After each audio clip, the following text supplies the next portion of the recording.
Rezonanca është një modalitet shumë i rëndësishëm diagnostik që përdoret gjithnjë dhe më shumë kohët e fundit dhe sidomos në patologjitë e gjirit ka gjetur një përdorim mjaft të gjerë, duke qenë se na jep një informacion shumë herë më të detajuar për mënyrën se si kontrastojnë informacionet e gjirit, qoftë ato benigne, qoftë ato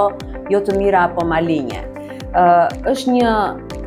modalitet që ka një ndjeshmëri diagnostike shumë të lartë që shkon deri në 98% dhe si e tillë na mundëson vendosjen e saktë të diagnozës në rastet që i kemi me dyshime apo në rastet që duhet të shmangim kryerjen e një biopsie të panevojshme apo për ta konfirmuar kryerjen e kësaj biopsie.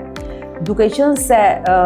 tumoret e gjirit kanë pësuar një rënje të moshës së shfaqjes së tyre, rezonanca është një modalitet që i shërben shumë gocave të reja, gjiri të cilave është i dëndur dhe mund të analizohet shumë mirë me rezonancë, ndërkohë që mamografia ka sensitivitet të reduktuar dhe ekografia her pas here krijon vështirësi diagnostike. Rezonanca e gjirit, duke qenë se është një modalitet i cili nuk përdor zatimin X për të diagnostikuar, na ndihmon shumë që ta përdorim në të gjitha moshat. Mund ta përdorim në gratë që janë me laktacion, mund ta përdorim në vajzat e vogla, në vajzat e reja, mund ta përsërisim nëse ne duam të shikojmë se si e kemi rezultatin pas kimioterapive neoadjuvante, që janë kimioterapitë që kryen përpara se të bëjmë kirurgjin. Pra,